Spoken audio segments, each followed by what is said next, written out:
Hi, in this session we'll be discussing about bionanotechnology, and under bionanotechnology we'll be discussing about different type of nanoparticles and how we can synthesize nanoparticles. So, nanoparticles can be classified into different inorganic nanoparticle and organic nanoparticle.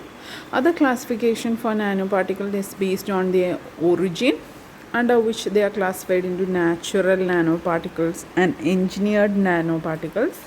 And under engineered nanoparticles, there are different categories.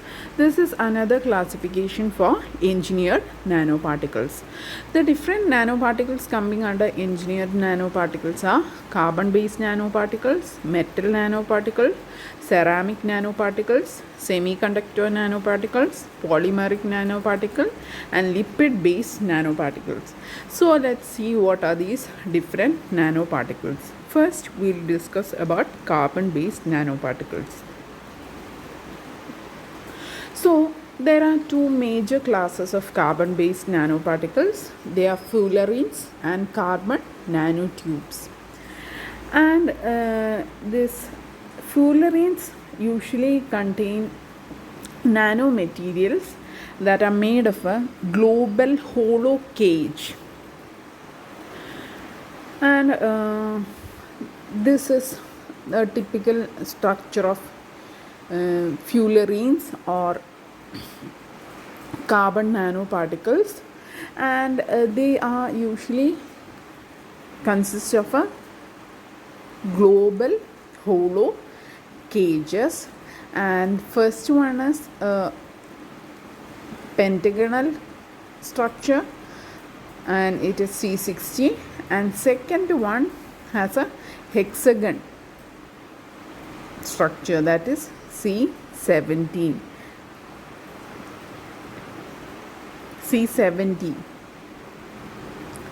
So, fullerenes usually consist of a hollow cage, and a lot of commercial interest has been created by these fullerenes due to their electrical conductivity, high strength, structure, electron affinity, and versatility.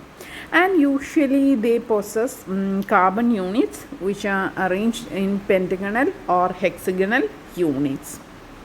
And this carbon is present in sp2 hybridization in fullerenes. So this is first one, A figure consists of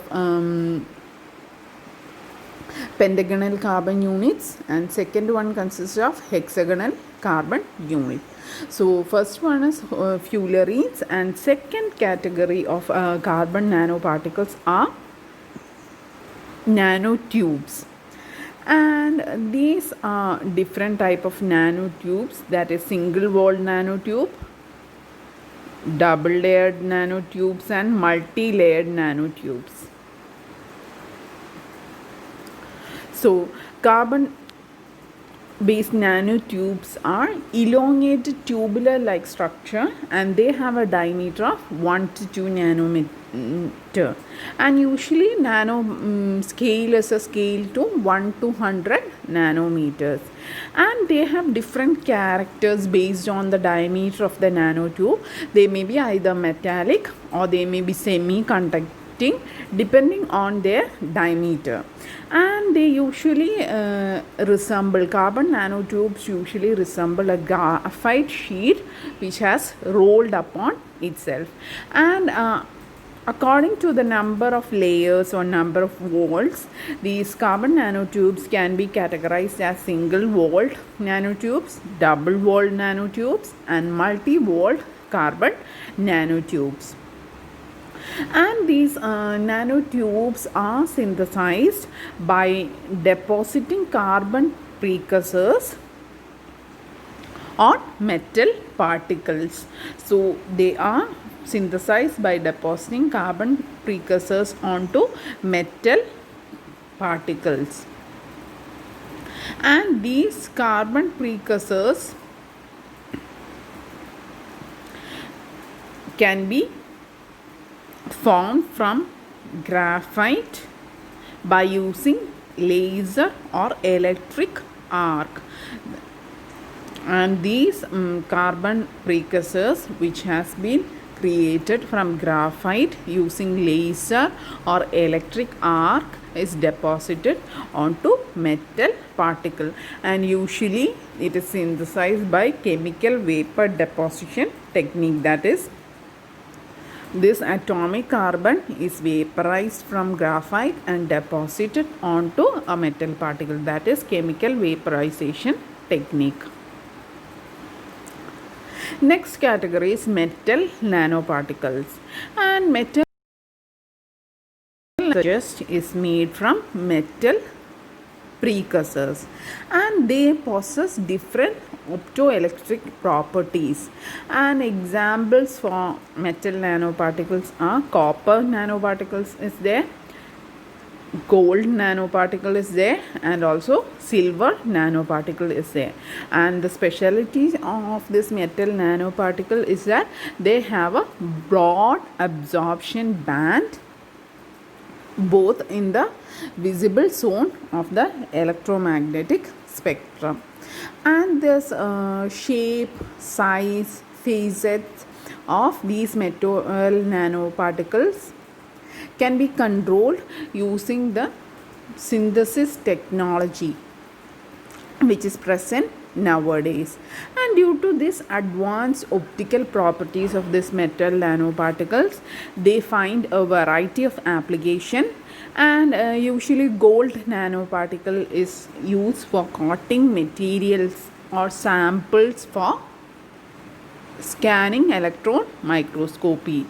And by coating the sample with gold nanoparticle, it will enhance the electrons stream, and we can get better quality images in SEM. Next category is ceramic nanoparticles.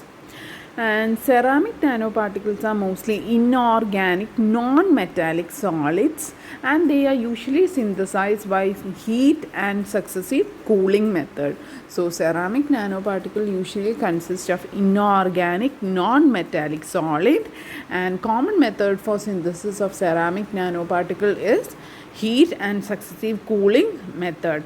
And different properties of ceramic nanoparticles are they may be amorphous, polycrystalline, and they may be porous or hollow forms, or they can also be dense forms. And due to their property, they have different applications, like they can be used as catalyst, as photocatalyst, and degradation of dyes, and also for imaging application. Next category is semiconductor nanoparticles, and the semiconductor nanoparticle usually possess properties between metals and non-metals. So they have a properties of both metals and non-metal or in between category, and they have various applications due to these properties.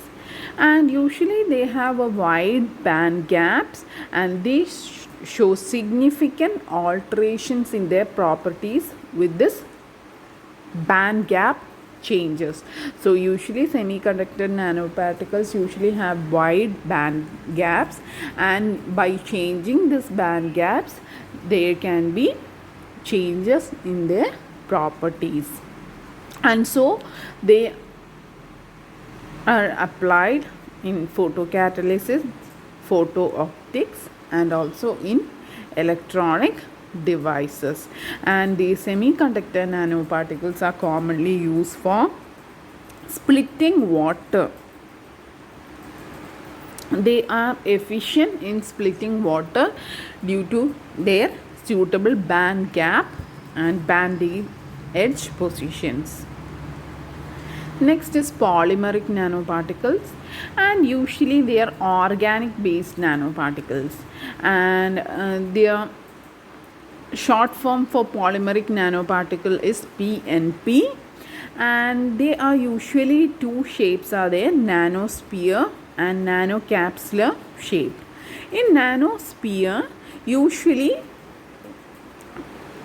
they are matrix particles and whose overall mass is generally solid, and other molecules are absorbed at the outer boundary of the spherical surface. So in nanosphere, the matrix particle consists of the polymer, and usually other molecules are absorbed onto the boundary of the spherical surface, whereas in nanocapsular shape the solid mass is encapsulated within the particle like a capsule, and these polymeric nanoparticles have a number of applications. Next category is lipid based nanoparticles, and these nanoparticles usually contain lipid moieties, and they are used in many biomedical application, and the diameter of a lipid nanoparticle is in the range of 10 to 1000 nanometer, and like polymeric nanoparticles, the lipid nanoparticle also possess a solid core made of lipid and a matrix containing lipophilic molecule. So here the core is made up of lipid and the matrix usually contain lipophilic molecule, and different surfactants and emulsifiers stabilize the core of these external core of these nanoparticles. And lipid nanotechnology is a specialized field which focus on the designing and synthesis of lipid nanoparticles, and they have various applications, like they can act as drug carriers and as for delivery of RNA and in cancer therapy. So that way the different categories of engineered nanoparticles. Next we are moving on to various methods of synthesis of nanoparticle. So there are two main approaches of synthesis of nanoparticle, that is bottom up synthesis and top down synthesis. In top down synthesis we are starting with large material in the beginning, and we are converting them into nano-sized particle in top-down synthesis, and in bottom-up synthesis we are starting with smaller material and synthesizing nanoparticle. And this biological synthesis using bacteria, yeast, fungi, algae and plant is coming under bottom-up synthesis, and synthesis of nanoparticle using plants, fungi, algae and bacteria is usually called as green synthesis. The advantage of this method is that it is cost effective and it has more environmental friendly approach, and it produces lesser toxic material, or it doesn't produce any toxic material compared to other chemical and physical methods of synthesis. So, various methods can be employed for synthesis of nanoparticles, and these methods are broadly divided into two categories, that is bottom-up approach and top-down approach, and green synthesis is coming under bottom-up approach. And these approaches are further divided into various classes based on the operation, reaction condition and protocols which has been adopted. So first let's see what is top-down approach. In this method, destructive approach is employed, that is we are starting with large molecules which are then decomposed into smaller units, and then these units are converted into suitable nanoparticles. So in top-down synthesis usually destructive approach is used, and we are starting with larger molecule and we are breaking them into smaller units, and then they are converted into a nanoparticle. And usually this top-down synthesis consists of grinding, milling, chemical vapor deposition method, physical vapor deposition method and other decomposition technique. The CVD method was already mentioned in carbon nanotube preparation. Next is bottom up synthesis, and in this synthesis the reverse of top down synthesis is approached, as nanoparticles are formed from relatively simpler substance, and this approach is also called as building up approach. So bottom up synthesis is also called as building up approach, and example for this sedimentation and reduction technique, and also include sol gel, green synthesis, spinning, and biochemical synthesis. And green synthesis is a process which utilizes plants, fungus, bacteria, algae for the synthesis of nanoparticles. So green and biogenic bottom up synthesis is a new field of nanotechnology. It has developed over the last 3 decades, and it is attracting many researchers due to the feasibility of this method and also less toxic nature of this process. And also compared to other physical and chemical method, this green synthesis is cost effective and environmental friendly, where synthesis of nanoparticle is accomplished via biological systems such as using plant extract, bacteria, yeast, fungus, and even human cells also can be utilized for synthesis of nanoparticles. And gold nanoparticles have been synthesized from wheat, oats, etc., using microorganisms and plant extracts as reducing agents. So those were the different techniques we are utilizing for synthesizing of nanoparticles, that is top down approach and bottom up approach. And next we are going to briefly discuss about various tools we are using in nanotechnology. So a nano range is a range of 1 to 100 nanometer. And how do scientists see this nano material? It is very, very small, that is, it is 1 by 50,000 width of an hair. So how are we able to see at such a small scale?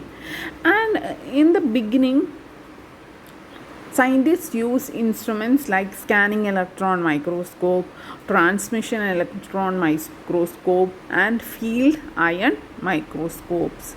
And these microscope uses particle beam of electrons to illuminate a specimen and provide greater resolution than the traditional microscope. So these 3 microscopes were used during the 1930s by scientists to see in the nanoscale, and usually they are utilizing particle beam of electron to illuminate the specimen. Compared to traditional light microscope, they had greater resolution. That is, these microscope could a resolution of over million times, whereas a maximum resolution a traditional light microscope can attain is 1500 times.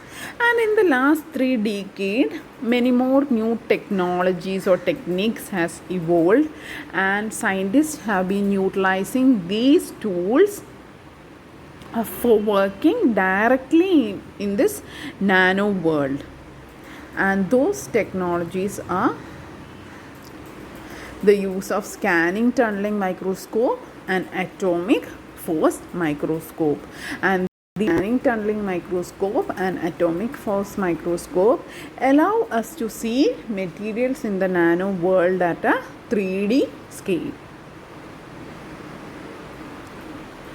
So scanning tunneling microscope allows scientists to view 3-dimensional image of objects at atomic level, and this can also be used for manipulating materials at nanoscale And usually scanning in tunneling microscope can be used in air, water, or ultra high vacuum and various other liquid or gas ambience. And the temperature range in which scanning tunneling microscope can be used is from near zero to a few hundred degree Celsius. And next tool is the atomic force microscope. An atomic force microscope